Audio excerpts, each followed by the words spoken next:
There's one mistake that burns out more online business owners than anything else. It's not a pricing issue or a marketing fail. It's when they treat their business plan like a rigid contract instead of a map. What happens is that they often burn out because they always end up fighting the current in an effort to stick to their original contract. Now, if you've been in your business for a while, think back to the beginning.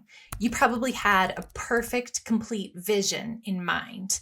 You were going to create a course or a membership. You knew the client journey, your profit, all of this was on your vision board. But then what happens when new technology is introduced and the market shifts, or when a new competitor appears, or just when your own interests start to change? A lot of us make the same error.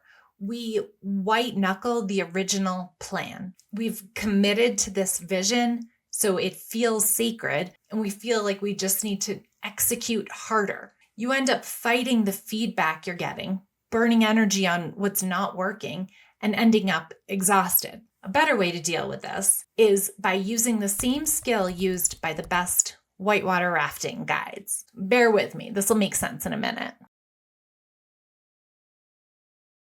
Okay, a little background. I live in Colorado, right on the banks of the Arkansas River. My husband is a former whitewater rafting guide, so are a lot of our friends. So my life is divided into these very different pieces. Part of it is I'm in my office, on my laptop. I'm in the digital marketing world, pixels and ROIs and conversion rates. The other part of my world is very much unplugged, analog, and depending on the time of year, on the water, canoeing, rafting, kayaking, all of it. Now, over years of watching some very competent rafting guides row boats, I noticed something. The best boaters, the ones who make it just look effortless and graceful and powerful, aren't necessarily the strongest people in the boat. They are, though, the best at reading the water. So what does that mean? It means that when they are looking at a river,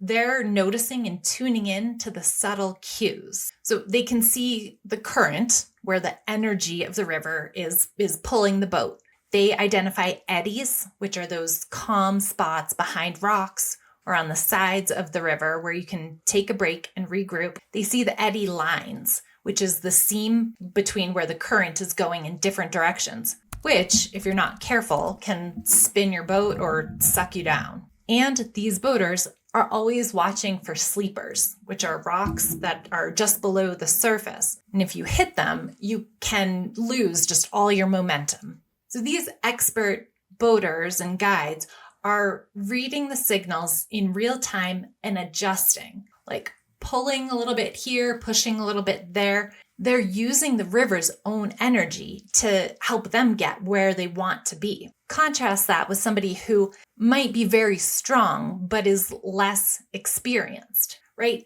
They have a destination in mind, they can see it, and they start working their way towards it. They're muscling their way across the current, fighting against the flow, and just burning incredible energy to stay on course. Or they're not paying attention to what's around them and they end up rapping on a rock and getting completely stuck. So here's the question. What kind of a boater do you want to be? What kind of a business owner do you want to be? The one who's white knuckling it, exhausting themselves to stick to this line on a map that maybe they drew a year ago? Or do you want to be the person who notices the current, adjusts their line, and works with the river, using the power of the river to carry them forward? So I think about this in my work with online entrepreneurs all the time. A lot of us start out with this rigid, beautiful, exciting vision. You have a dream of the specific offers you're going to create. You can see yourself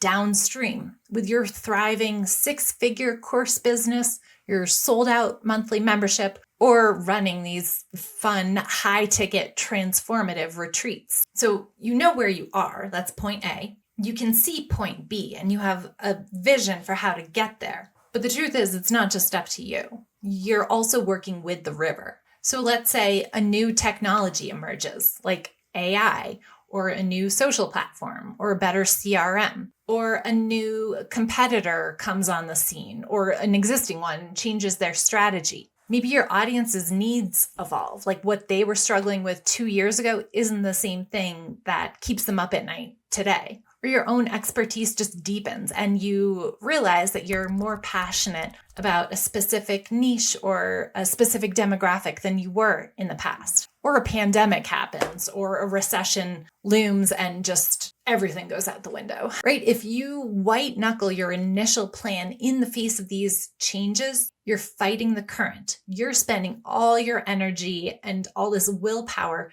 just to stay on a course that may not be the right one anymore. You're risking burnout for the sake of not being flaky. Okay, so how do we shift from being that exhausted novice rower to the graceful expert guide? How do you learn to read the water in your own business? You tune into the feedback because the river's always sending you signals. Here's where and how to listen. 1, you're going to listen to your audience. What questions are they asking over and over? This is your list of ideas for your content, lead magnets, and modules in your course. What posts are getting the most engagement? That's telling you where the energy is, like where the vibe is. What are people saying in their testimonials or coaching calls, good and bad? The exact words that they're using to describe their transformation are the words that you can be using in your marketing. They're telling you how to speak their language. Next, you want to pay attention to your niche and the market. What are others doing out there? Not for the purpose of copying, but to understand shifts. Like, is there a new pricing model or a new popular format, like cohorts only or mini courses? A new technology that changes what's possible, right? So this is like we're checking the weather upstream. If it's raining in the mountains, you know there's going to be more water in the river here tomorrow. If AI is taking over your niche, you know that the content creation landscape is changing. Next, tune into your own intuition. If there's a new idea that you're super pumped about, that's the energy of the river pulling you in a certain direction. Or on the other hand, if you feel a sense of dread every time you try to create a certain module or promote a certain offer, that's you stalling out because the river got too shallow. You need to adjust. Your intuition, that gut feeling, is your ability to process signals faster than your conscious brain can. And it's powerful, both in a boat and in your business. So here's the mindset shift I want you to consider. Letting go of your original plan is not being flaky. It's being intelligent and agile. The environment you're in is dynamic. And if you're sticking to a static plan in a changing environment, that's not discipline, it's obstinance. So embracing the flow means understanding that what you're building is a living, breathing business. And there's no sense in clinging to an old idea. You're creating something that can survive in the real world exactly because it's responsive. You're giving your audience what they're asking for right now, not something that you 2 years ago decided that you want to build for them. So you're going to manage your business like an expert boater. Have a plan. Tomorrow we're going to put in here and take out there, but be flexible on the specific route. Pay attention to where the water's pushing you. And if you see a path that feels more aligned, more efficient, more joyful, go for it. There's no honor in sticking to a plan that's not working. So paying attention to the river and the environment is one thing, but how, once you actually have that feedback, how do you implement it? Like, what do you change? In the next video, I'm going to introduce you to Kevin, who had hit that plateau in his business that we were talking about. What we did together was audit what he had, repackage it so that he could create these cleaner and easier pathways for his audience. So I'll tell you his story in the next video. I'll see you there.